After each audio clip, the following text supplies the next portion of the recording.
Welcome to my first YouTube, well, not my first YouTube. If you've subscribed, you see there's like 80 videos, which don't have anything to do with what we're going to talk about today.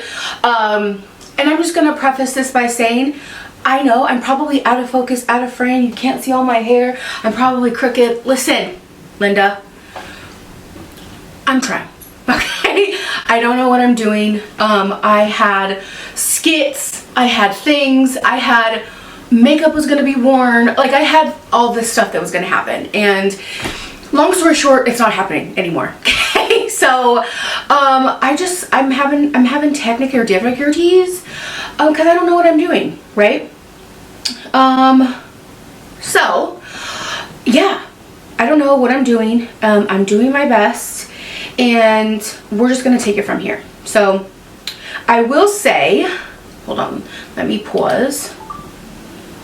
Okay, so I'm gonna be doing like my kind of story of how I'm probably so crooked. This is my Barbie dream house. You guys, it's gonna get better. Just bear with me, please. A lot of you guys are like, when's it coming? When's it coming? When's it coming? Listen. Okay, so it's rough. You want it to come out faster than I would like. And I'm a perfectionist. Like I would like stuff to be like super like on point. But we're just gonna wing it. As my friend and mentor would say, your first videos are gonna suck. So just get it up. Not get it up. Anyways, so what I'm going to share with you guys is some voice recordings, voice memos, voice receipts, whatever it is that you want to call it, that was sent to me. So if you don't know, hi, my name is Angelique, aka Bub out here in these streets. I was formerly in an MLM and I was terminated. And now I've come to the realization that I was in a commercial cult, and I'm just sharing my experience, my opinions, allegedly my story. Okay. And all of this is 100% factual except for the parts that are completely made up. And yeah, so for just a little bit of backstory, for those of you that don't know, I was in an MLM, and please don't mention the MLM in the comments. If you know, you know. If you go to my Instagram, you can figure it out, because I'm not trying to get sued. But so I was in an MLM, and from the very beginning, I have always wanted to try and help people feel more confident, feel more worthy, to help them know how incredible they are. Like that's always kind of been the vibe. And when I was in an MLM, that translated over. I would get on training calls. I very quickly became like popular in my MLM for my trainings and things like that, and whatever. I started to see a trend with a lot of people who are under these big mega like leaders, top of the pyramid people. A lot of them were messaging me saying like, hey, can you help me?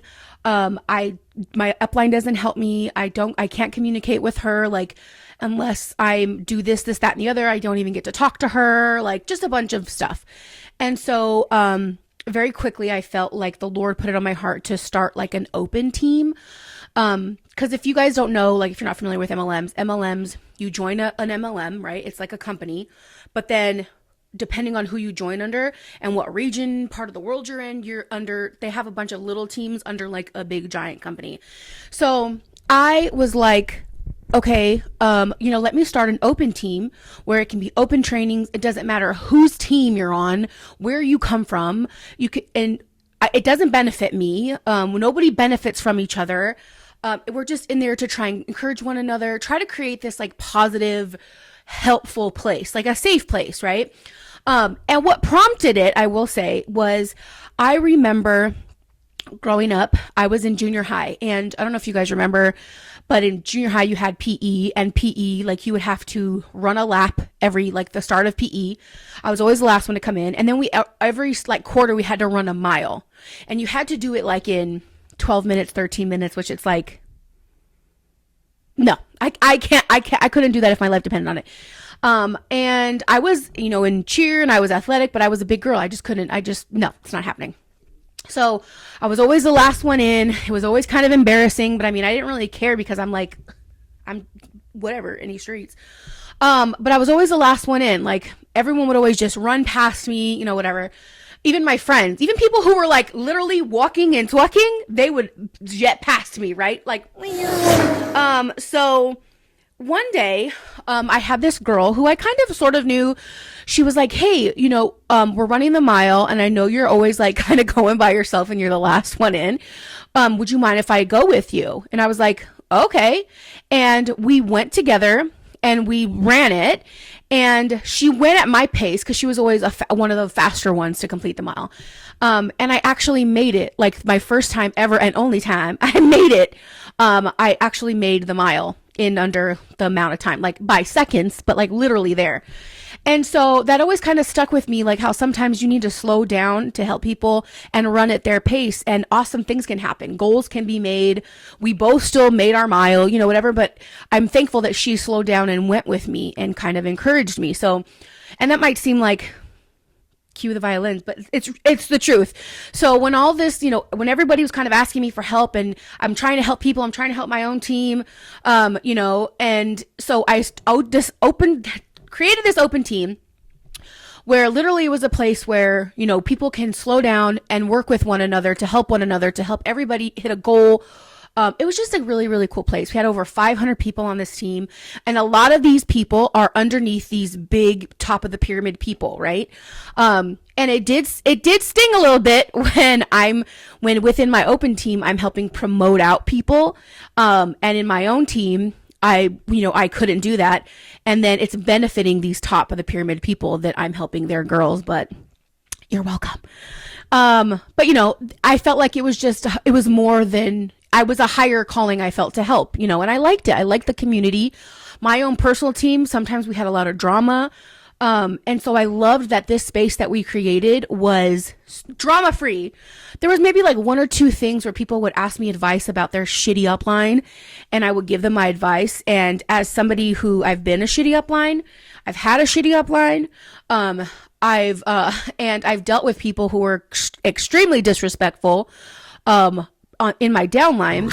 I always told my girls that were in my open team, listen, if you have an upline that's not helping you, or you guys don't get along, you fall out or whatever, you have the right to run your business how you want, go where you want, get help where you want, but just do it in a respectful way. Don't be mean. Don't be a dick. Don't be an asshole, because I had that done to me by somebody in my downline, and it sucks, right? So that was like the only time we've had like a situation, nothing crazy. Nobody bashed up lines. Nobody talked crap about people. Like, that wasn't the vibe. It was just a positive thing. And we called it the 99 based on the passage in the Bible, Luke, where it talks about Jesus, the shepherd, leaving the 99 to go get the one, sheep, lamb, goat, whatever that has gone astray, and bring it back, you know. So I say all this because, so I'm going to set up these voice notes you're about to listen to. So I, had this open team, and, a lot of the times, like I said, a lot of these girls are on these big, huge, top of the pyramid leader type people. And, when there's a training call or something, we would have a chat, and we would just drop links like, hey, there's a call tonight, or hey, there's this, hey, get on this. So somebody had dropped a link to a call. I got on it, and it was by this girl who we're going to call Junkie Insides. Decipher that how you will. And, she, you know, awesome leader, trainer, all the things. Okay. Awesome leader, trainer, all the stuff, right? Or so one thought. So I go on her call, good call. Again, I didn't know that this was an exclusive call for just her team. I thought, okay, well, somebody dropped the link, like, let's get on. And then afterwards, I go on my social media, and I'm like, dang, I just got off this really good call. Like, thank you so much, Junkie Insides. Like, this call was dope, blah, blah, blah.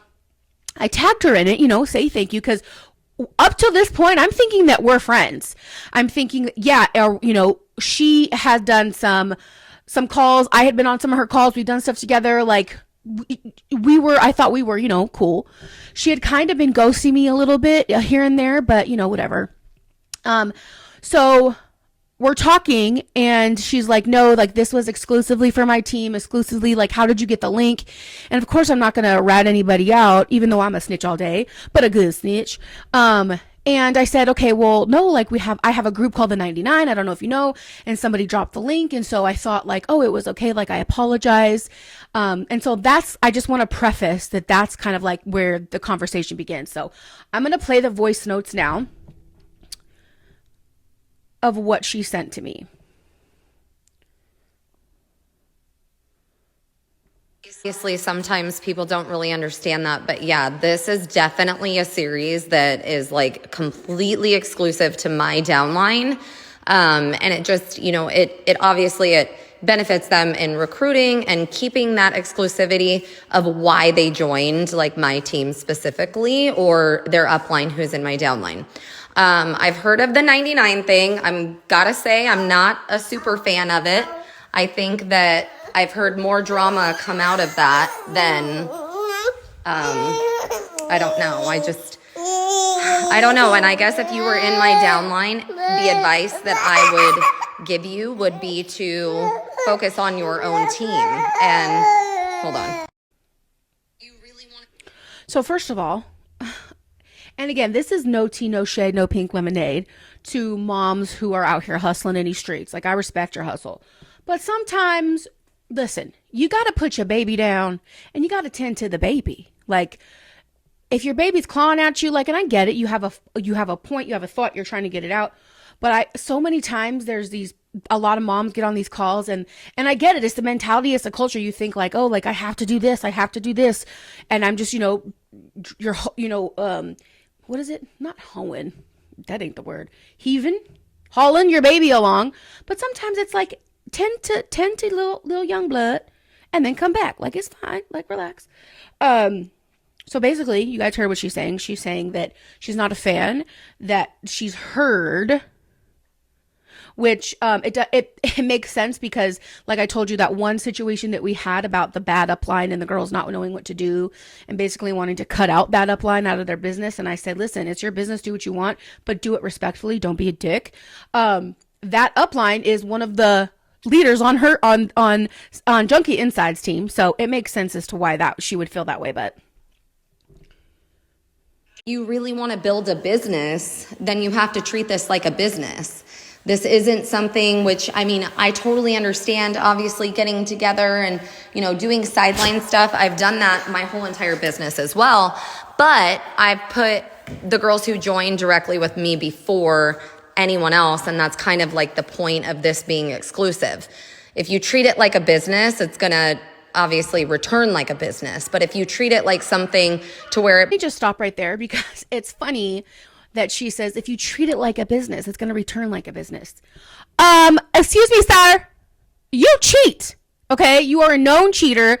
You stack, you send thousands of dollars at the end of months to hit like ranks and do all this stuff. Like, so what are you talking about? If you treat it like a business, first of all, you don't own a business. You are in a multi-level marketing company. Okay. You're a 1099 contractor. No, like this is not a business. And you are the last person I would go to for business advice. Okay. KK. Kind of like a gossipy circle about bashing up lines who aren't really there for them and this and that. That's when it turns into sort of. And so for her to say like, oh, like that this is about bashing up lines and blah, blah, never once happened. Take it to the bank. Never once.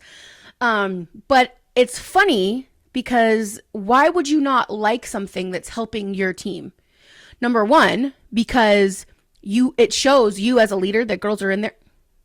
My dog literally just hit my camera. It shows that girls are in there because they're not getting leadership. They're not getting training. They're not getting help from you. Because, word on the street is when you join her team, you have to do a multitude of things first before you even get in contact with her. Most people, when you join an MLM, when they send you like information, like who your upline is, whatever, there's a phone number there. Go look in the back office for these people at the top. There's no phone number there for them. You know why? Because you don't get to talk to them until you come out the gate running, unless you're a hairstylist or unless you finish your right out the back training and then you do like, it's not just like, hey, you joined my team, you invested money, like how they present it on social medias. It ain't like that. Okay. let's continue. Becomes kind of like a gossipy circle about bashing uplines who aren't really there for them and this and that. That's when it turns into sort of a problem, because I think that you attract the people who want to make an excuse for not working their business or not showing up, and they want to blame someone. So they're going to go and they're going to blame someone, and then there's no problem. First of all, and I'm getting sweaty, my mama bear wants to come out because I love my team, the 99, and nobody in there had pity parties. Nobody in there made excuses. Nobody in there bashed you, okay? Not one person in there bashed you. So for you to then turn around and bash the people who are in this trying to get help, shame on you, okay? No, that is some hoe shit. That's just so, it just shows the type of person that you are. Like, you're gross. I just can't. Productivity that ends up coming from that, because everyone's in there with like this pity party. And I mean, I'm gonna be honest, I really didn't even have an upline when I started in this business. And I could have very easily said, I mean, Christina and I we weren't even on speaking terms for like nearly 2 years. So for that, it's like, I mean, and not just Christina and I, but like my uplines.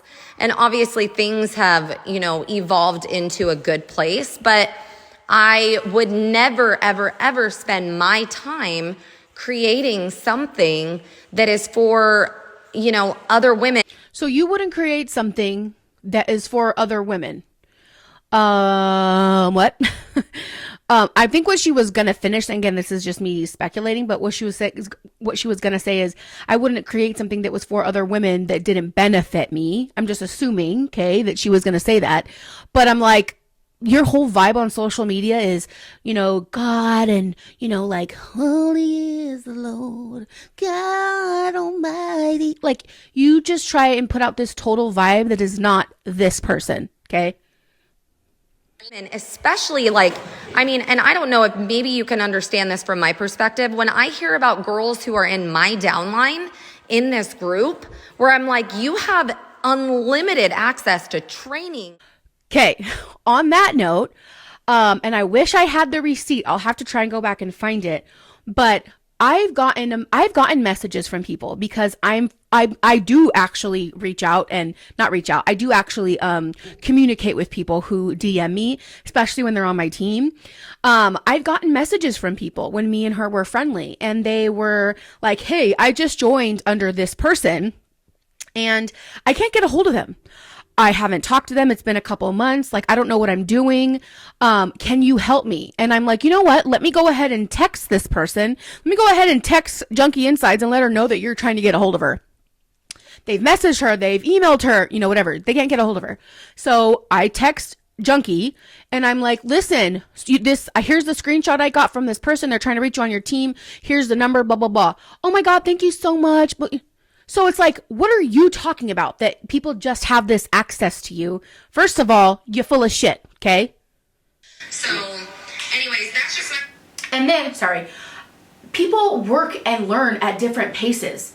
So why is it so crazy to you, or why does it bother you so much that people are not obviously learning from whatever trainings and all the countless stuff that you're putting out? People aren't learning. There's people on my team who don't like to learn from me, who don't learn from me. So guess what? They're free to go to wherever it is that they're going to learn and be successful. How dare you try and say, and a lot of leaders do this. They're like, well, I want you to be on my calls, on my trainings, on my stuff. Why are you on so-and-so stuff? It gets very prideful.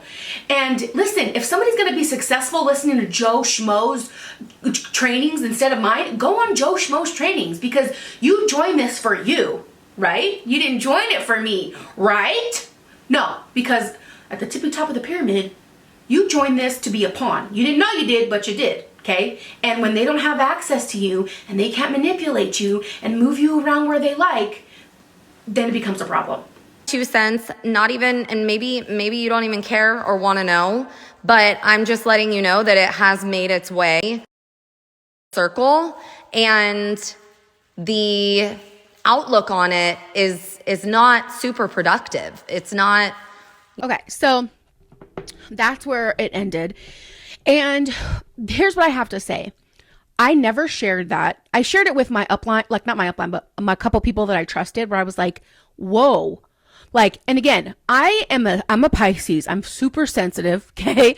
And I pop off real quick. So, and what I'm learning is sometimes I take a step back, I take a breath, because my first immediate thing, especially somebody coming from trauma and abuse, I always feel the need to defend myself. And that's something that I'm working on. Okay. So I don't always have to bite back. Sometimes people are allowed to have their opinions and their feelings. Okay. And they don't have to like me. That's fine. But I'm sensitive ass thug in these streets. So I sent those recordings to a couple people, and I'm like, now am I crazy? Cause this is somebody who I thought we was like, we was friends. We was kiki.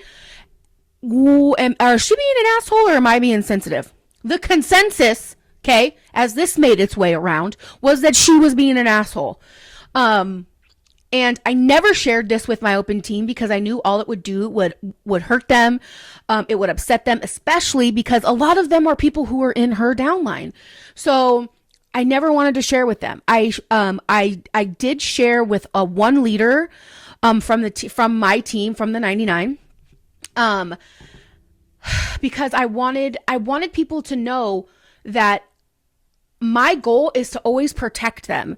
My goal is to, especially in the 99, because I felt like, I've been that person who just needed somebody to hold my hand at a certain point to help me reach a goal. You know what I mean? So, yeah. So when you see things on social media, and I'll try to insert a couple clips of her hypocrisy, but when you see things like that, and it's, and again, the person that you're seeing, it's not the person that's in the DMs. The person that you're seeing, this fugazi, this lie, this fraudulent, junky inside person, that's not the person who you're, and again, all of you that are in her top leaders and top whatever, I'm sure you're going to have an opinion about it, but guess what? I'm not talking to you, okay? Because you're a prize pony at the county fucking fair, so you're fine, okay? Skedaddle. Anybody talking to you? You're probably treated great, right? Because you're a prize fucking pig. Not a pig, but you're a prize fucking pony, right? I'm talking about the people who aren't. I'm talking about the people who are the stepping stones. Those people know what the fuck I'm talking about. Those people are picking up what I'm putting down. Okay. And that's who I wanted to help, the people who needed the help. So, yeah, all tea, all shade, all pink lemonade. I do not agree with this person's methods, with who she is, how fraudulent she is, the lies that she puts out, how she's so God-fearing, whatever. Listen, I would be very afraid of what you're posting on how you pretend to be, and then how you look at you making my dog cry. Winnie, stop crying. We almost done.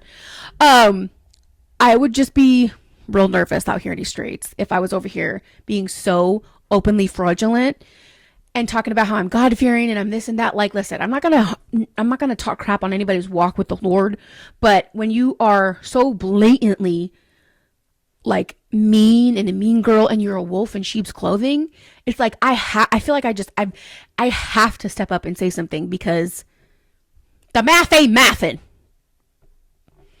So thank you guys so much for watching. I'm sorry that this is a hot mess, but then I'm not, because you know what? I feel like if we're set the bar low, it's only up. We can only go up from here, right? So make sure you guys are following me at French Fries and Fairy Tales on Instagram, and please like and share this video. Watch it 1,000 million times because I need to get my watch hours up.